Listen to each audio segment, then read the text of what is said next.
What's going on, guys? Welcome back to another video on the channel. Today, we're going to be going over some UFC super fights that I would personally make.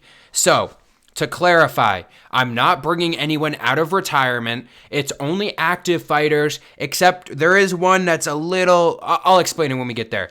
Only active fighters, though. I'm not bringing anyone out of retirement. No one's coming out that was fighting 20 years ago. It's current guys on the roster, ones we could potentially see. And some of them, I didn't want to just spam champion versus champion, so we're not going to see a million champion versus champion ones. And also, I know some of you guys are going to comment and say, oh, some of these may not be super fights. I want to make it a little realistic, okay? So, realistic super fights, not spamming champion versus champion. We're doing one for each division, so let's start it off. First off, in the flyweight division, I have Tatsuro Taira versus Kai Asakura. We were close to getting this. If Taira ended up winning that fight, and then if Kai wins his championship fight, then we could have easily got this. The flyweight division, I'm not going to lie, I don't know. There's not too many guys in there that I really think we could make a super fight with. I think this is a super fight more based on the destination. You have, especially if Kai wins, right? If Kai wins the belt, if either of these guys are champions, one of these guys is champion, they're both fighting in Japan, UFC Japan, headlined by these two guys, that's going to sell out. It's going to be massive for the UFC. So it's more of a super fight based on the destination and how much they can build around this, because I think that would be great for the UFC, especially internationally. Going to Japan, getting all of the Asia crowd around there as well. I think there's probably... I know the UFC doesn't really do stadium events, but like if they could figure out how to do a stadium event with these two guys in Japan, I think there's probably big stadiums in Japan, right? I would assume so. As long as they're inside, obviously, if they have like a bigger indoor arena. I don't really know, but I think this would be a massive fight. Bantamweight. Okay, so you may be looking at this and say, why would we want to see Dominic Cruz versus Jose Aldo in 2024? Some of you guys may just be like, oh, this would be sick. So hopefully it's more on the second side. Right now, Jose Aldo is, I think he should have won that fight against Mario Bautista. As we all know, I think we all share a pretty similar opinion on that fight as a whole. But we could get the featherweight GOAT versus the bantamweight GOAT. Both a little arguable. I know some people may not believe the same thing, may not believe these guys are the two GOATs of their division. But either way, undeniably at least like top two if you don't think they're the GOAT in their division. This would be great. I know they're both past their primes. Cruz has talked about coming back, and he said his last fight was supposed to be against Jose Aldo earlier this year, but I guess it didn't go through. But I think with the guys that we have, not spamming champion versus champion fights, obviously, because we could see Pantoja versus Merab, and you may be a little more excited to see that one, but I personally think this would be a great fight to see. Yes, maybe there's not as much aura where they're both kind of out of their prime, but I still think it would be a very, very entertaining fight to see. Just, especially with what we have in bantamweight right now. There's a lot of really good guys, but super fights, I feel like this one sells both the hardcores and the casuals know the names of at least Jose Aldo at this point. Some of the guys may be newer and don't know about Dominic Cruz and how dominant he was.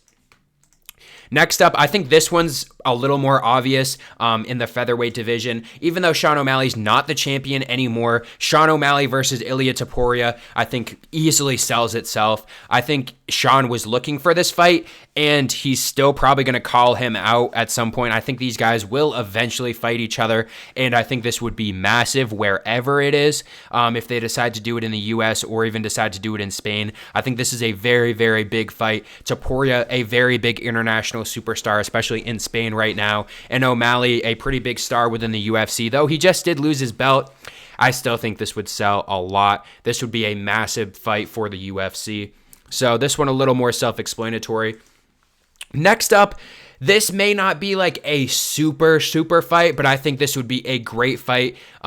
Kind of both for the casuals and the hardcore audience, like I kind of said for the other one too as well. In the lightweight division, if Volkanovski can move up and fight Poirier, I think that would be a great fight to see. Maybe a double retirement. I don't know how much longer Volk is going to keep going, especially if Ilya beats Max and Volk is waiting for that next title opportunity, and we see Ilya versus Volk again.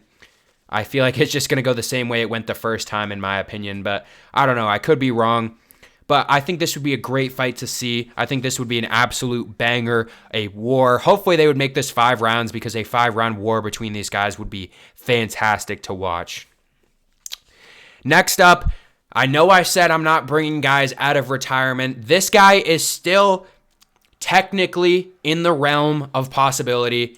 It's Conor McGregor versus Belal. And I could have easily pulled out the Conor McGregor card for most of these fights. Like, I could have pulled him out and said, oh, he's going to make it down for featherweight again. McGregor's not making featherweight again at this point. You see how big he is walking around. He's not cutting that far down. Realistically, he wanted to fight Colby, so I think if we got Conor McGregor versus Belal, this would be an absolute insane buildup. You have Conor McGregor, who's going to be coming back. They're going to have massive press conferences for this. McGregor's going to cook Belal, absolutely cook him alive during these. Do I think Belal stands a chance? I think he could maybe go out there. I'm talking about just in the press conference wise, not the match itself wise, even though it would be very interesting stylistic, mostly just because we don't know what McGregor looks like now. But let's say we get a good version of McGregor back against Belal. I think it would be interesting to see what he would do. Would Belal be able to go out there and combat the speed? We saw how he took down Leon, but I would say Leon's a bit of a slow fighter, not as entertaining. Conor would go in here, and he would try to absolutely destroy Belal mentally before. And Belal, an easy person to pick on, so I think Conor would be able to go out here and destroy him in those press conferences, and it would be very, very entertaining to see these two guys go at it in the press conference. I think the build-up would be fantastic for this overall as well. Next up, we have in the middleweight division. Let's say Pereira moved back down. I wanted to keep these realistic. I think this is realistic because Pereira said that he might want to do this. So I think realistically we could potentially see this, but this is the first of the champion versus champion one. I didn't want to spam it in the lower weight classes because there were some opportunities that I wanted to look at. But this one, even if neither of these guys were champion, I still think you could sell this fight very well. Pereira versus DDP. I mean, DDP undefeated in the UFC so far. Pereira has solidified himself as one of the greatest of all time at this point. And Dricus is honestly moving up there with every defense as a middleweight GOAT up to this point. Not the GOAT yet at middleweight, but I think people are very highly underrating how good Dricus's career has been, especially if he continues these title defenses. Like, if he beats Sean Strickland again, he's definitely up there all time when we're talking about the middleweights. This one speaks for itself, and I think the next two do as well, but this would just be a massive fight.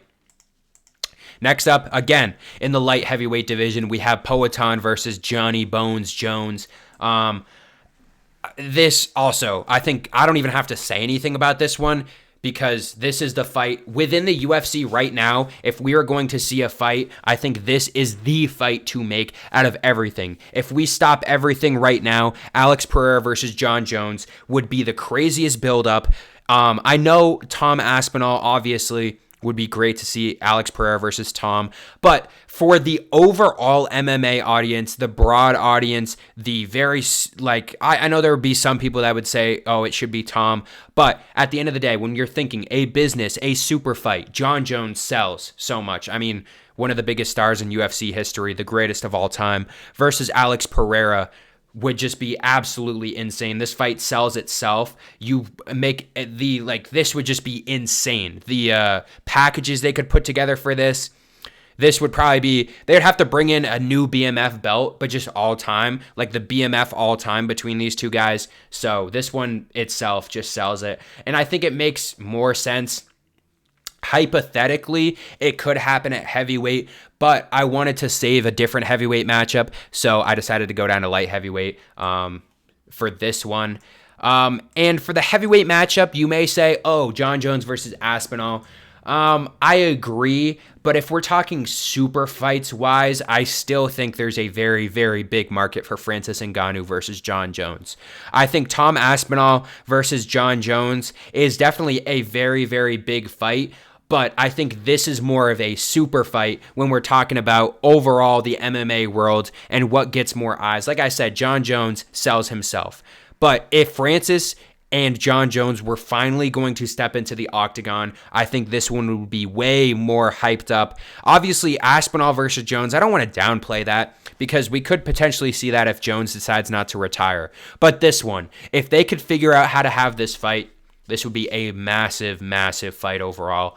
Like I said, I don't think this one has much I need to say about it just because we already know there's beef between these two guys. This has been going on for a long time, ever since Jones was moving up to heavyweight and then Francis left, all the stuff in between. So this one just writes itself.